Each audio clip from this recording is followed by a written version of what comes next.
문가리가 지금 과거에 태도 본질론이라는 말을 한 적이 있습니다. 북한 신문이 하나 보도했는데요. 태도는 결코 형식이 아니다. 이 태도는 그의 본질이라고 생각을 한다. 자, 이 말이 무슨 말이겠습니까? 뭐 철학적인 이야기처럼 들리는데 간단한 이야기예요. 그 사람이 어떤 태도를 보이는가 보면 그게 그 사람의 본질이라는 거죠. 그러니까 태도가 건방진 사람은 사람 자체가 건방진 사람, 태도가 공손한 사람은 사람 자체가 공손한 사람. 그래서 태도는 그렇지만 그 사람의 본질은 그러지 않습니다. 그런 말이 맞지 않다는 거죠. 문가리 이야기를 들으면요. 이건 문가리가 2018년 6월에 청와대 수석 보좌관 회의에서 했던 말이라고 합니다. 이 문은 정치인 공직자가 국민을 모시는 어떤 본질이 태도에서 표현된다.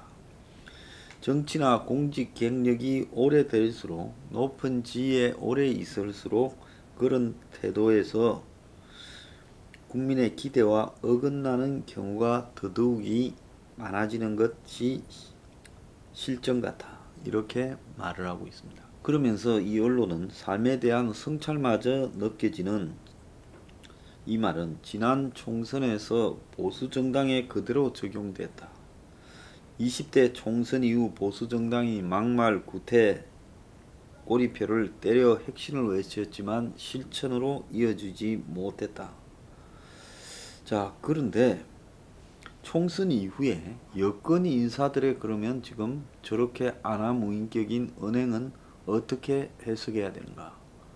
문가리가 최근에 보인 언행은 어떻게 해석해야 되는가? 이런 문제에 대해서 저는 묻고 싶습니다.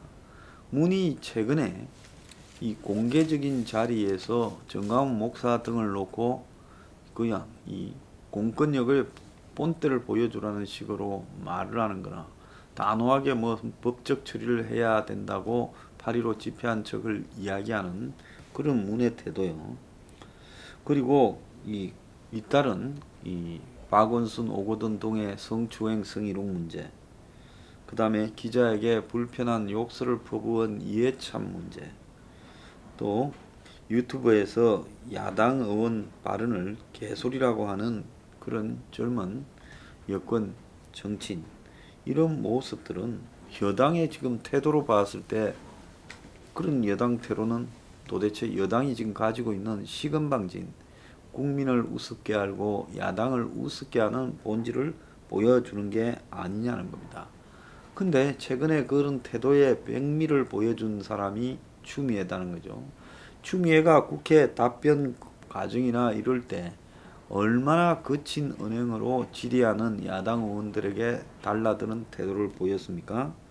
자기 아들 문제가 등장하기 전에도요, 손바닥으로 탁상을 때리고 언성을 높이고 검찰총장을 향해 지시를 잘라 먹었다 하고 이렇게 말 안 듣는 검찰총장과 이래본 법무장관을 본 적이 없다 하고 야당의 의혹 제기에 대해서는 소설 쓰시네 하고 비아냥 그리고 자기 아들 문제에 대해서 이제 인신 공격적이라고도 이야기를 했습니다. 자, 자기가 여당 대표를 지내고 5선을 했고 그리고 지금 이제 법무장관을 하고 있어서 눈에 보이는 게 없어졌는지 모르지만은 그 사람의 이런 태도가 그야말로 그 사람이 정말로 진짜 거꾸로 세워놓고 탈탈 털어도 먼지 하나 떨어지지 않기 때문에 나오는 이런 이 자신감이냐, 그것도 아니에요. 지금 아들, 딸한테 문제가 다 나오고 있지 않습니까? 아들의 병가 의혹과 군의 여러 가지 편의를 제공하라고 한 의혹, 또 그 의혹을 전달한 보좌관이나 또 이 장관 정책 보좌관 문제, 또 거기와 관련된 외교부가 또 연루된 문제 등 숱한 의혹이 나오고 있고, 심지어 자녀한테 정려했다라는 부분에 있어서도 거기에도 지금 앞뒤가 안 맞는 사후에 만든 정려증이 가짜지 않느냐, 이런 이야기까지 나오고 있어요. 그래서 한마디로 조국 가족처럼 탈탈 털리고, 추미애가 지금 자식에 대한 집착이 강해서 그렇다 저다 하지만은 보이고 있는 저런 태도는 저건 정말로 많이 잘못됐다는 겁니다. 어제 동아일보에 노영민의 순진함이라고 글이 실렸습니다. 2012년 12월 19일, 그러니까 박근혜, 문재인 둘이 이제 대선 경선을 붙었던 이제 투표일 날이죠. 문 후보의 캠프의 핵심이던 한 사람이 후보 비서실장이던 노영민이 그 대통령 후보 비서실장 방에 갔다는 거예요. 지금은 이제 대통령 비서실장이지만 그때는 후보 비서실장. 그런데 노영민이가 뭘 열심히 쓰더래요. 그 뭐냐 봤더니만 오바마 미국 대통령에게 보낼 편지를 미리 쓰고 있더라는 거예요. 그 당선되었다고 자신하는 거 아니겠습니까? 어떻게 그렇게 순진하냐. 지금 새누리당은 사람을 동원해서 경로당에 유권자들 투표소로 실어 나른다는데 이래도 되느냐고 소리를 질렀다는 거예요. 자, 당시에 이 문재인 캠프의 대부분이 이 문이 이길 거라고 확신했다는 거예요. 이 태도 본질론에 따라서 청와대를 이렇게 들여다보면 의료 파업 문제에 대해서 청와대가 했던 안이한 지금 판단이 이게 국민을 향한 옳은 태도인가 지금 보여주는 게 있습니다. 청와대가 출범 초부터 의대 정원 확대를 준비해 왔다는 거예요. 기회만 보고 있다가 이번에 밀어붙이는 거죠. 그러니까 이거 포기 안 한다는 겁니다. 오늘 뭐 들으니까 또 뭐 전공의 비대위가 복귀하기로 했다는데 원래 행명을 항상 배신당하기 마련이에요. 그래서 가장 순진한 의대생들이 희생을 당할 수도 있는데요. 또 의대생 중에서도 서울대 의대는 시험 치기로 오는, 지금 와서 그 말을 해본들 무슨 의미가 있겠습니까? 기차는 떠났는데요. 시험이 벌써 진행이 되었는데 접수도 안 한 사람이 시험을 치기를 원한다? 그건 뭔가 또 다른 특혜가 있기를 기대하는 거하고 똑같지 않습니까? 문가리 정권에서 그런 특혜를 부여하겠어요? 이미 시작된 시험에 뒤늦게 집어넣어서 어떻게 하겠다는 겁니까? 그래서 이 의료계가 여우 같은 문 정권의 사사시 당해가고 있어요. 자, 그런데 이 의료 파업 또 의대 정원 정설 문제는 폭발력이 큰 이슈인데 청와대의 지금 관계자들에게 당 관계자가 의료계와 소통을 하고 있냐 물으니까 돌파가 될 거다. 일부 반발은 하겠지만 이랬다는 거예요. 그런데 이제 그게 난리가 나가지고 보름 동안 지금 난리가 났습니다. 결론적으로는 지금 이제 자기들이 봐라, 우리 말대로 되어가고 있지 않냐. 지금 의대생 일부만 철없이 고립되고 있다. 이렇게 생각을 하겠죠. 근데 의사협회하고 지금 이 당정 간의 협상이 된 문제에 대해서도 지금 기자들 간의 뒷이야기가 무성합니다.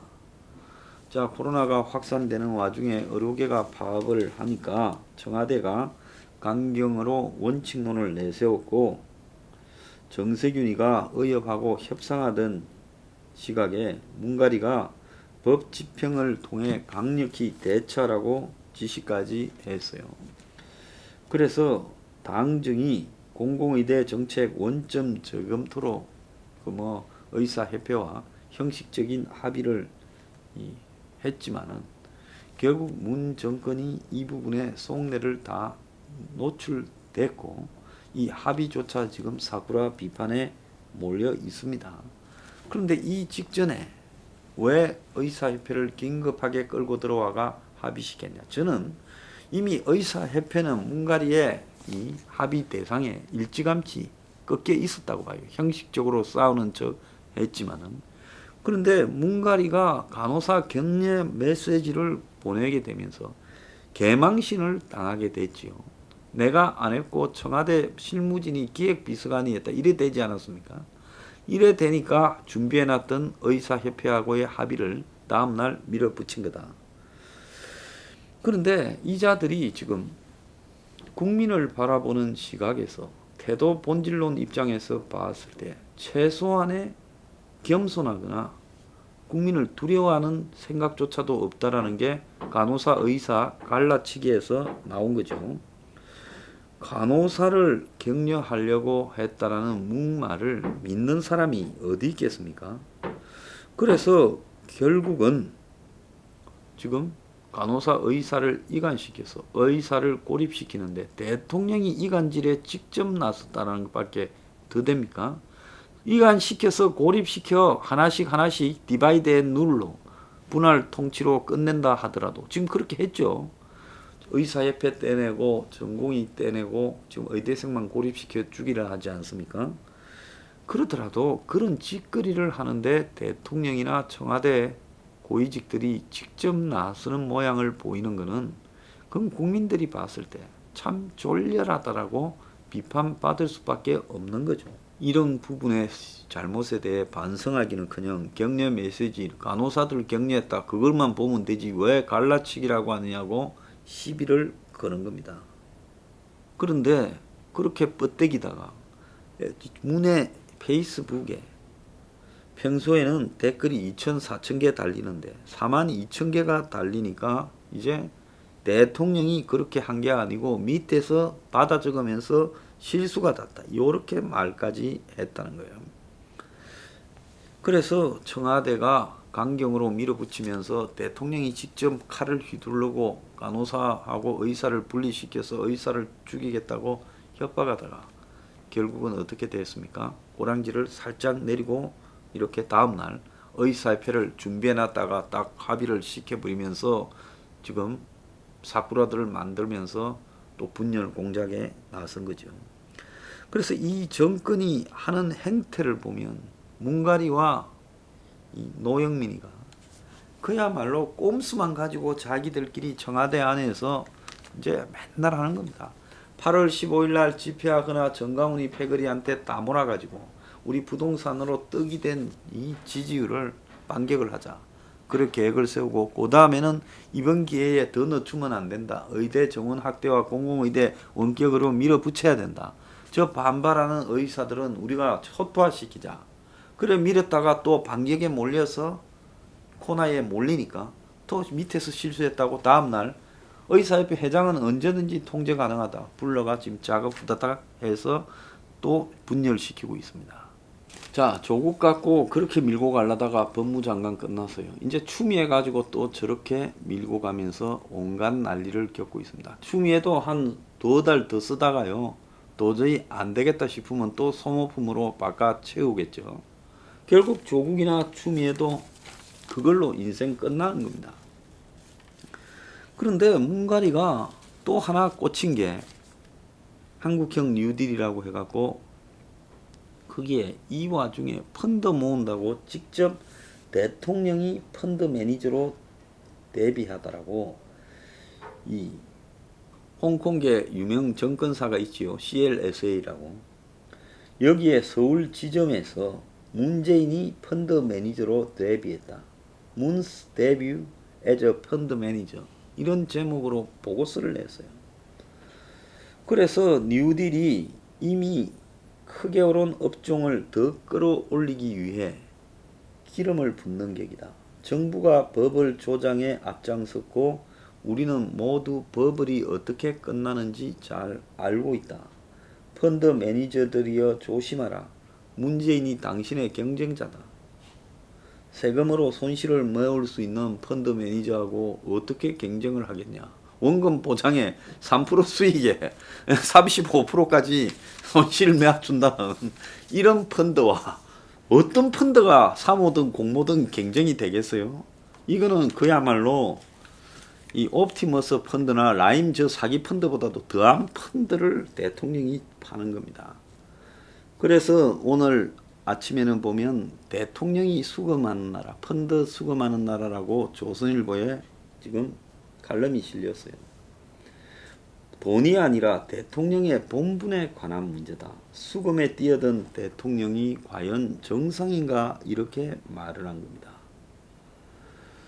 그래서 3일날 금융업계 대표 40명을 불러 세우고 그 앞에 부총리, 금융위원장, 금감원장, 청와대 비서관, 정책실장 다 줄 세워서 대통령이 펀드 매니저로 나섰다고 방금 CLSA 이 보고서가 나왔어요.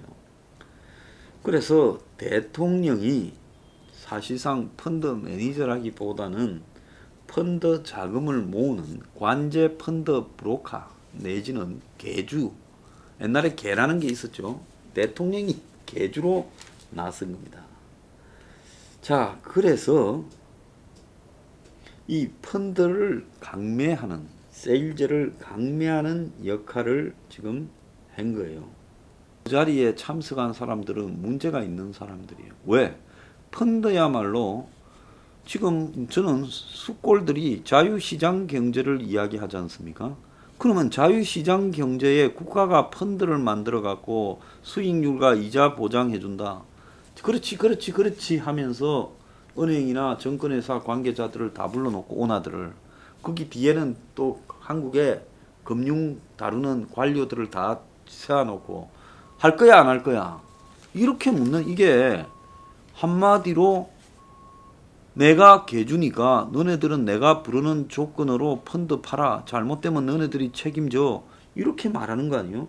그래서 이거는 그야말로 강매 현장이고, 이런 자리에서 나서도 안 되고요. 금융감독원장이나 금융위원장이나 청와대 정책실장이 펀드 강매하는 현장에 앉아 있어도 불법이에요. 대통령이 강매를 해도 불법이고, 은행장들이나 은행의 회장들이나 증권회사 회장들이 그런 데 가서 앉아 있어도 불법인 거예요.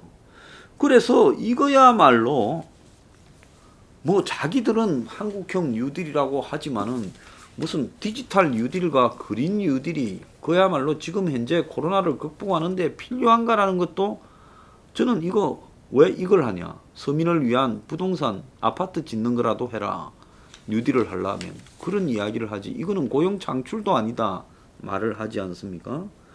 그래서 국민 세금으로 손실 남은 매가 줄 거니까 너네들은 이거 팔아라고 대통령이 펀드를 강매하고 있다는 겁니다.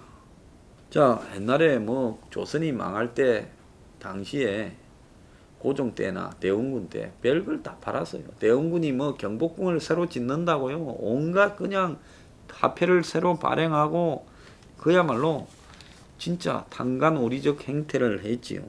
당시 궁전에서요, 홍삼도 팔고 뭐 돈도 찍고 다 했다는 거예요. 외국 자본 들어오면 금 너거 캐가 철도 너거나 하고 돈 다 받았다는 거 아닙니까?